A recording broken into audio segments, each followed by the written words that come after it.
Assalamu alaikum wa rahmatullahi ta'ala wa barakatuh. Alhamdulillah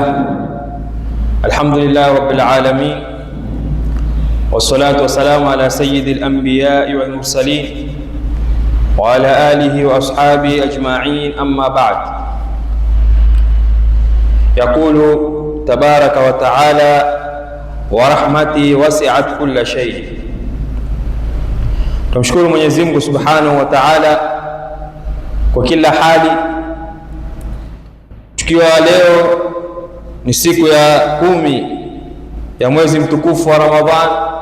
Hakika Mwenyezi Mungu Subhanahu wa Ta'ala alisema ayyaman ma'dudat, Ramadhani ni masiku ya kuhesabika. Sasa hivi tushamaliza 10 la kwanza, leo itakuwa ni siku ya mwisho, ambapo kwamba katika hadithi Mtume sallallahu alaihi wasallam yasema awwalu rahma, 10 la kwanza la mwezi wa Ramadhan, arrahma, kuna rahma ndani yake. Mwenyezi Mungu Subhanahu wa Ta'ala huangalia waja wake kwa rahma. Mwenyezi Mungu Subhanahu wa Ta'ala huwasikitikia waja wake. Ikiwa tumefika katika 10 la kwanza, au leo ni mwisho wa 10 la rahma, tuzungumzie kuhusu rahma. Rahma ni kitu gani, na rahma ina faida gani, na namna gani Mwenyezi Mungu Subhanahu wa Ta'ala ameitaja rahma? Rahma maana yake ni masi, kuwa na sikitiko, kuwa na upole. Ndio asema maana ya rahma ni arriqa, ni upole, wal atfi, na upole, wa ra'fa, na zote hizi zaelekea katika maana moja. Kwa hivyo rahma maana yake ni sikitiko, na Mwenyezi Mungu Subhanahu wa Ta'ala ameitaja rahma katika Qur'ani mara 268 akieleza masala ya rahma. Arrahma wal marhama zote zinakuja katika maana moja. Mwenyezi Mungu Subhanahu wa Ta'ala wasema wa rahmati wasi'at kulla shay, na rahma ya Mwenyezi Mungu Subhanahu wa Ta'ala imekundukia katika kila kitu. Tuishi katika rahma ya Mwenyezi Mungu Subhanahu wa Ta'ala, tuishi katika sikitiko la Mwenyezi Mungu Subhanahu wa Ta'ala. Mwenyezi Mungu namna tunavyomuasi, maasia makubwa, maasia kila sampuli, lakini Mwenyezi Mungu bado yatusikitikia. Mwenyezi Mungu Subhanahu wa Ta'ala bado yatuangalia kwa jicho la rahma. Mwenyezi Mungu bado yatuletea mvua. Mwenyezi Mungu bado yaturuzuku. Yote hiyo ni rahma kutoka kwa Mwenyezi Mungu Subhanahu wa Ta'ala. Ndio hata katika aya ya kwanza katika Qur'ani Mwenyezi Mungu Subhanahu wa Ta'ala ameanza na bismillahir rahmanir rahim. Zote hizi ni kuonesha rahma ya Mwenyezi Mungu Subhanahu wa Ta'ala. Aya ya kwanza katika Qur'ani ni bismillahir rahmanir rahim. Mwenyezi Mungu ndiye mwenye kurehemu, Mwenyezi Mungu ndiye mwenye rahma, Mwenyezi Mungu ndiye mwenye sikitiko. Ndio ule mmoja alipoulizwa, mbona watu wanaigura Qur'ani, mbona watu hawasomi Qur'ani? Akasema kwamba watu wenyewe aya ya kwanza katika Qur'ani wanaipinga, aya ya kwanza katika Qur'ani hawaisomi. Utaona baadhi ya misikiti hata bismillahir rahmanir rahim hakuna. Mtu akiingia kwenye qibla, alhamdulillah, bismillah pia ni aya katika surati Fatiha, ni aya katika surati Fatiha. Kwa hivyo watu wenyewe wamekimbia, hawataki kutaja sifa za Mwenyezi Mungu Subhanahu wa Ta'ala. Kwani kusema bismillahir rahmanir rahim kuna ugumu gani? Kuna uzito gani kutaja sifa zote hizi, sifa za Mwenyezi Mungu Subhanahu wa Ta'ala? Ikiwa kuanza kula pia waambie waanze na nini? Na bismillah. Vipi katika swala utuambia haikuthubutu, utuambia haiko? La, sote watu wanakimbia ile rahma, mpaka imekuwa watu sasa ile Qur'ani yenyewe wanaigura. Kwa hivyo Mwenyezi Mungu Subhanahu wa Ta'ala ni Rahmanir Rahim, na Mtume sallallahu alaihi wasallam Mwenyezi Mungu Subhanahu wa Ta'ala akamsifu Akasema wama arsalnaka illa rahmatan lilalamin, Mtume sallallahu alaihi wasallam ni rahma kwa viumbe vote. Hatukukutumiliza wewe mtume isipokuwa ni rahma. Mtume alikuwa na sikitiko, Mtume sallallahu alaihi wasallam alikuwa ana rahma, Mtume alikuwa ni rahma tena lilalamin, kwa viumbe vote kabisa. Binadamu, Mtume alikuwa na rahma kwa binadamu, alikuwa na rahma kwa wanyama, alikuwa na rahma kwa vitu visiokuwa na roho. Na hili ni sifa ambayo kwamba ni kubwa sana. Mtume sallallahu alaihi wasallam, baada ya tuangalie rahma ya Mtume sallallahu alaihi wasallam, tuangalie sikitiko la Mtume kwa viumbe, alikuwa binadamu. Mtume sallallahu alaihi wasallam alitolewa katika Makka, Mtume alifukuzwa, walifanya vitimbi wale Makuraish, wakamtoa bwana Mtume sallallahu alaihi wasallam katika Makka, wakamfukuza yeye pamoja na maswahaba. Alikuwa ndio mji aliozaliwa bwana Mtume sallallahu alaihi wasallam, alizaliwa hapo akakulia hapo mpaka kufika miaka 40. Akataka kumtoa, wakamfukuza Mtume sallallahu alaihi wasallam. Mtume akaenda zake Madina, akapokelewa kule katika mji wa Madina, akakongoewa bwana Mtume sallallahu alaihi wasallam, akakaa katika Madina, akaasisi ad-daula islamia, akaasisisha Mtume sallallahu alaihi wasallam dola ya Kiislamu. Mtume sallam akapata watu, akapata nguvu Mtume sallallahu alaihi wasallam, jeshi lake likawa lina watu wengi, hata watu wa Makka wakawa hawamwezi Mtume sallallahu alaihi wasallam. Mtume siku hiyo akienda kufathi Makka, akatoka na jeshi lake takriban watu 10,000 waenda zao Makka. Mtume sallallahu alaihi wasallam akaingia katika Makka muazzazan mukarram. Mtume sallam akaingia mwenye nguvu na jeshi lake la watu wengi, na wale Makuraishi waliomtoa Mtume sallallahu alaihi wasallam wako pale pale katika Makka. Wale waliomfukuza Mtume wako, na Mtume sasa amekuja akona nguvu sallallahu alaihi wasallam. Lao ingelikuwa ni mtu mwingine, angesema washikwe wote watiwe ndani hao, so walionitoa na wao watiwe ndani na wao, ama wauliwe. Lakini angalia sikitiko la Mtume sallallahu alaihi wasallam. Mtume sallallahu alaihi wasallam aliwauliza, mwadhania nitawafanya nini? Walipokuwa wale wa Makuraish pale katika Makka wamekusanywa, Mtume sallallahu wameingia na jeshi lake, akawauliza, je, mwaona mimi nitawafanya nini? Akauliza wale Makuraishi. Wale Makuraishi wakamwambia Mtume sallallahu alaihi wasallam, wewe Mtume ni mpole, wewe Mtume sallallahu alaihi wasallam ni mkarimu, wewe Mtume ni halimu. Mtume sallallahu alaihi wasallam angalia ile sikitiko yake, akamwambia idhhabu fa antum tulaqa, fa antum tulaqa, akamwambia nendeni, fa antum tulaqa, nimewaacha huri nyote. Mtume sallallahu alaihi wasallam akawaacha huri wale wote ambao kwamba walikuwa wamemdhulumu na kumfukuza katika mji wake. Rahma ya Mtume sallallahu alaihi wasallam. Mtume sallallahu alikuwa na rahma mpaka kwa wanyama. Kile kiswa ambao kwamba ni maarufu kabisa cha yule ghazal, alishikwa na mtego wa ule Arabi, akawa anapiga kelele, na Mtume sallallahu alaihi wasallam akipomwendea yule paa akazungumza na Mtume sallallahu alaihi wasallam, akamwambia mimi nimeshikwa na nina mtoto nataka kwenda kumnyonyesha. Basi Mtume sallallahu alaihi wasallam akamwambia yule Arabi ampatie ruhusa yule paa. Na hii ni katika miujiza ya Mtume sallallahu alaihi wasallam. Mtume sallam alikuwa na muujizat, na mitume wote walipewa muujizat. Nabii Allah Isa alipewa muujiza, alikuwa akihuisha mtu amekufa, anamwambia kum biidhnillah, anamwambia wewe amka. Mtu amekufa lakini anaamka, hata kama amekufa muda mrefu uliopita, yomwambia kum biidhnillah, simama, inuka, na mle mtu akiamka. Na mitume wengi walipewa muujiza, na Mtume sallallahu alaihi wasallam hii ni ikawa pia ni katika muujiza yake. Mtume alikuwa akizungumza na wanyama sallallahu alaihi wasallam. Ule paa akamwambia Mtume sallallahu alaihi wasallam, nina watoto nataka kwenda kuwanyonyesha, basi zungumza na yule alionishika aniwache niende nikanyonyeshe kisha nitarudi. Ule Mtume sallallahu alaihi wasallam akazungumza na yule Arabiyun, akamwambia mwache aende, na mimi nachukua dhima yake, yani mimi ndo nitamsimamia, kama asiporudi basi wewe nishtanishika mimi ndio nitasimamia. Basi Mtume sallam akaenda yule paa na akaenda akanyonyesha na akafanya nini, akarudi, na Mtume sallam akamnunua yule paa akamwacha huru. Rahma ya Mtume sallallahu alaihi wasallam. Siku moja Mtume sallallahu alaihi wasallam aliingia katika bustani, aliingia katika shamba, katika mtu katika maanswar, akamuona kuna ngamia ambao kwamba ngamia kama yule yuko taabani, yani ni kama yupata uchungu wa kitu fulani.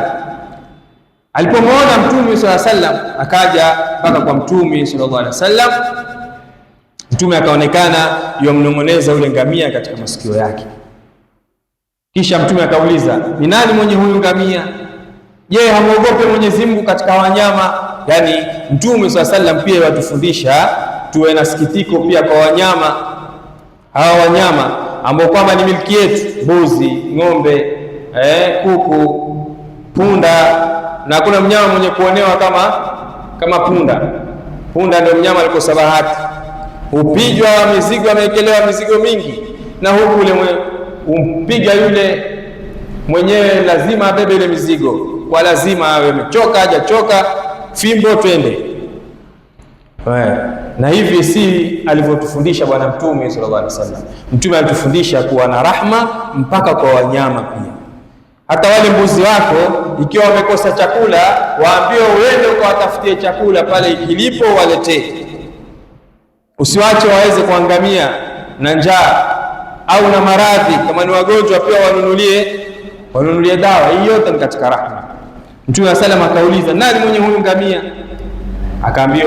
Akamwambia yule mtu, akamwambia, je, humuogopi Mwenyezi Mungu katika hawa wanyama?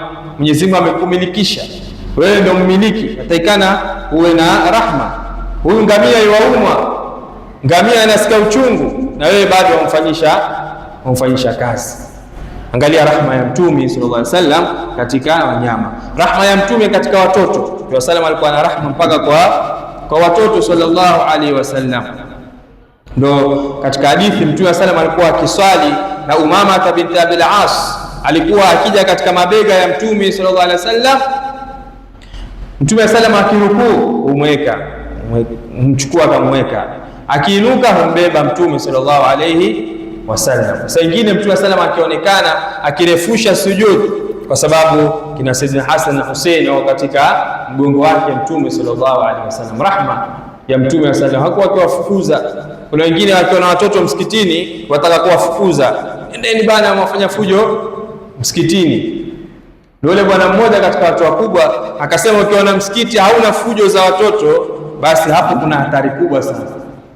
Msikiti ikiwa hauna fujo za watoto, ujue watu umma kama ule ama watu kama wale wako katika hatari kubwa sana, kwa sababu hawa watoto leo wanakuja kucheza msikitini, lakini kesho watakuwa watu wazima, sio? Wasipozoezeshwa msikiti wakiwa wadogo, watazoea vipi msikiti wakiwa wakubwa? Itakuwa ni kazi. Kwa hivyo watoto na waje zao msikitini, hata kama watafanya fujo kule nje, lakini waje katika msikiti, waendelee. Baada ya muda na wao watakuwa watu wazima, watakuja msikitini kuswali, watakuja msikitini kumuabudu Mwenyezi Mungu Subhanahu wa Ta'ala. Sio ni watoto msikitini ukaanza kuwafukuza, mpiga fujo nyinyi, tokeni bana, nendeni. La, wewe ukiwafukuza leo, kesho nani atakuja kuswali? Kwa hivyo Mtume sallam pia alikuwa na rahma kwa watoto, mpaka Mtume sallam alikuwa na rahma mpaka kwa maadui zake sallallahu alayhi wasallam. Hata kwa maadui Mtume sallam alipokwenda katika Taif, katika vita vya Taif, katika Mtume sallam katika kueneza da'wa yake kule Taif, kupeleka Uislamu, kupata tabu, Mtume sallam alipigwa mawe bwana Mtume sallallahu alayhi wasallam. Lakini Mtume ile rahma yake, alipokuja yule malaika wa majabali akamuuliza Mtume sallallahu alaihi wasallam, je, tuwafanye nini hawa? Sema, toa amri tuwasage sage. Mtume akamwambia, la, usifanye hivyo, hakika wao hawajui, innahum la ya'lamun, hawajui. Leo lao wangelikuwa wameuliwa, leo ni kwa Taif iko wapi? Lakini leo ukienda Taif utapata Waislamu. Hii yote ni rahma ya Mtume sallallahu alaihi wasallam. Kwa hivyo Mtume sallallahu alaihi wasallam alikuwa na rahma kila sampuli. Ndiyo twafundishwa na sisi katika 10 la kwanza la Ramadhani tuwe na rahma, tuwe na sikitiko, tuweze kuoneana huruma baina yetu. Na rahma yagawanyika. Kuna rahma ya kwanza, mtu kuweza kujirahamu yeye mwenyewe kwanza, yeye mwenyewe mtu kujirahamu. Mwenyezi Mungu Subhanahu wa Ta'ala akituambia katika aya, wala taqtulu anfusakum inna Allaha kana bikum rahima, msijiue nafsi zenu. Je, mtu anaweza vipi kujiua? Swali linakuja. Je, mtu anaweza kujiua? Naam, mtu anaweza kujiua. Kwanza, mtu anaweza kujiua kwa maasi. Manake unapomwasi Mwenyezi Mungu, wewe mwenyewe hujajisikitikia nafsi yako. Manake tunajua kuna kabri, kuna mauti, kuna kabri, kuna hisab, kuna moto. Zote hizo zimewekwa na tunaambiwa kila siku katika darasa na tuelezwa kila siku kwamba tumwabudu Mwenyezi Mungu, kwamba tusimwasi Mwenyezi Mungu Subhanahu wa Ta'ala, kwamba tutekeleze maamrisho ya Mwenyezi Mungu. Pindi mwanadamu asipofanya mambo hayo, anakuwa yeye mwenyewe hajajionea huruma, hajajisikitikia, yeye mwenyewe anajiangamiza yule mwanadamu kwa sababu ya kuto kufuata amri za Mwenyezi Mungu Subhanahu wa Ta'ala. Mtu kuweza kujiua nafsi yake, kujiweza kuto kuangalia afya yake. Wala taktulu anfusakum, mtu kuto kujiangalia afya yake. Ndio juzi tulieleza kuna watu ambao kwamba hujiangamiza nafsi zao katika Ramadhani. Katika Ramadhani ni mwezi wa mtu kupata afya. Sumu tasihu, fungeni mpate afya. Lakini kuna baadhi yetu Ramadhani inatuangamiza. Tukasema katika masala ya kufungua muadhini, mtu afanye bidii afungue na tende, ni siha. Tende ni siha. Lakini uende kufungue na masoda, uende kufungue na vitu vingine, zote zile zinakuletea maradhi katika mwili wako. Tukasema na wengine walasafi shadidi wanafungua muadhini na sigara. Anafungua muadhini na sigara shekhi.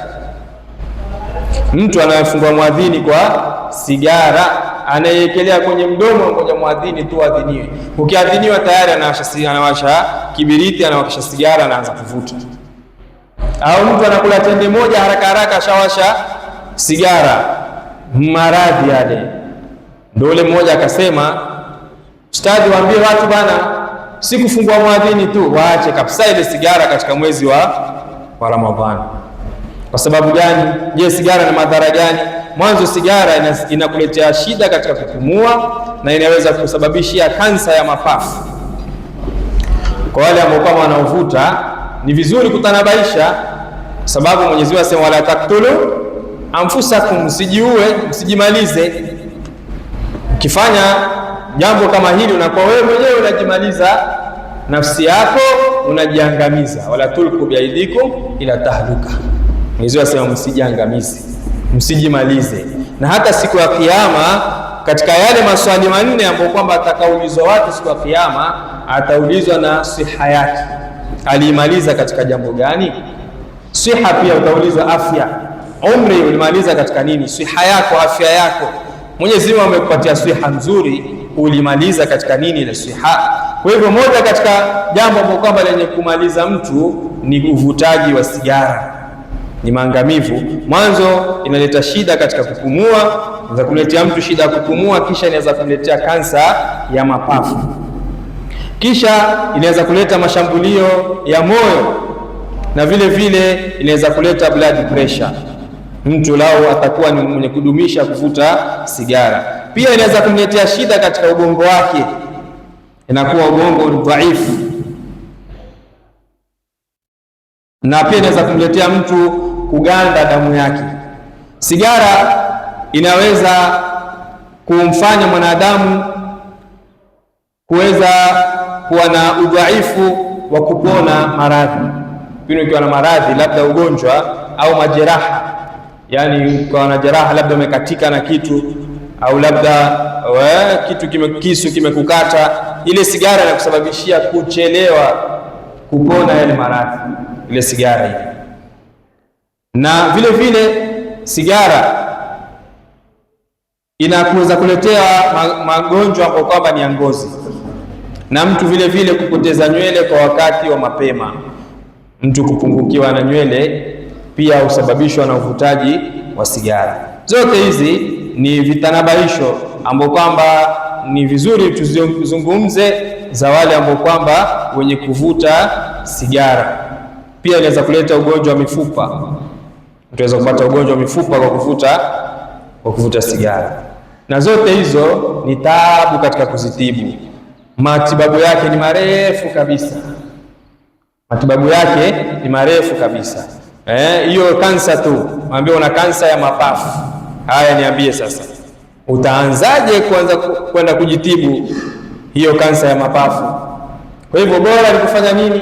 Bora ni kuacha ile sigara yenyewe. Ukichukua ile pakiti yake ukiangalia, utaona imeandikwa uvutaji wa sigara unadhuru afya yako. Wameandika kabisa pale juu pale, uvutaji wa sigara unadhuru afya yako.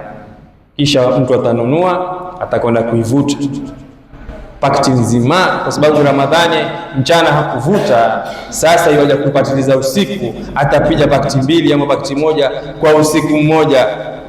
Ile nyingine haijazima, na washa nyingine kabisa pale pale mdomoni, anaziunganisha, zipiga hizo mpaka daku amemaliza pakiti nzima. Ni maangamivu, ni madhara ambayo kwamba si mtu kujisikitikia. Mwenyezi Mungu ataka tujisikitikie nafsi zetu, tuwe na masi katika nafsi zetu, tujionee huruma, na moja wapo ni mtu kuweza kuacha mambo yote yenye kudhuru afya yake. Katika rahma, kimaliza, Mwenyezi Mungu asema, wa min ayatihi an ja'ala lakum min anfusikum azwajan litaskunu ilaiha wa ja'ala bainakum mawaddatan wa rahma. Mwenyezi Mungu ametuumbia wake ili tuweze kutulia katika wale wake zetu. Mtu anapokuwa na mke, ule mke ni kitulizo kwake. Kisha Mwenyezi Mungu akisema, wa ja'ala bainakum mawaddatan wa rahma, tukajalia baina yenu kuwe na mawadda, kuwe na rahma, kuwe na mahaba, kuwe na sikitiko. Wale walooa lazima mke umsikitikie, lazima mke umuone huruma. Si wewe unatoka asubuhi hujaacha hata pesa ya chakula, unaenda zako, mke umeoa na kaa ndani ya nyumba hali chakula mpaka jioni. Rahma iko wapi? Sikitiko iko wapi? Mahaba yako wapi? Lazima tuwe na mahaba, lazima tuwapende wake zetu, lazima tuwapende familia zetu, sio kuwapiga. Mwingine akikosewa na mke wake anampiga mangumi na mateke na bakora, vunjile mbali. Mwingine alimuuma mke wake pua mpaka kaikata, ati kwa sababu ya hasira. Amemfanya sijui nini, akamng'ata ile pua yake hivi mpaka kaitoa. Haya, niambie sasa, majuto ni mjukuu. Takuja sasa hapo uanze kufuatwa na sheria, sasa ndio utajua maana yake ni kitu gani. Kwa hivyo lazima tuwe na mahaba, lazima tuwe na rahma. Wewe kama ni mtu mraibu, angalia na familia yako. Sio wewe pesa unapata unaenda kununua uraibu tu, unaenda kununua mgukaa, wengine wameita mwangakaa, hizo unaenda kununua basi. Huku nyumbani hutaki kujua umepikwa, hujapikwa, unaendelea nini, hutaki kujua. Unasikitika, watoto wako wamefunga, hawajui anafuturu kitu gani. Hiyo ni kukosa rahma. Mwenyezi Mungu ataka tuwe na mawadda na rahma, tuwe na mahaba na vile vile tuwe na sikitiko. Kwa hivyo rahma hii ni 10 la kwanza, tutafundishwa sisi tuwe na sikitiko. Mwanzo tujisikitikie nafsi zetu, kisha tusikitikie na wale ambao kama tunawaangalia katika familia zetu. Na Mtume sallallahu alayhi wasallam akasema, Ramadhan shahrul muwasat, ni mwezi wa kukunduana, ni mwezi wa kuangaliana vizuri zaidi kuliko miezi mingine. Ile miezi mingine ikiingia Ramadhani isifanane na ile miezi mingine. Ramadhani uongeze rahma, menyu pia pale nyumbani badilike, sio kila siku sima na sukuma tu. Hata Ramadhani pia kama huna budi ahlan wa sala, lakini fanya tabidii, angaa kupatikane wali, jitahidi angaa kupatikane chakula kingine. Yani wale watu wenyewe kuna muwasati, kuweza kuunduana pale nyumbani katika huu mwezi mtukufu wa Ramadhani. Kwa hivyo tumuombe Mwenyezi Mungu Subhanahu wa Ta'ala aturuzuku rahma yake, tuwe ni wenye kurehemeana kama alivyosema Mwenyezi Mungu, ruhamau bainahum. Tujisikitikie pia sisi wenyewe kwa wenyewe, Waislamu tujisikitikie. Mwenyezi Mungu atujalie min alladhina yastami'una alqawla fayattabi'una ahsana. Allahu wa rasuluhu a'lam.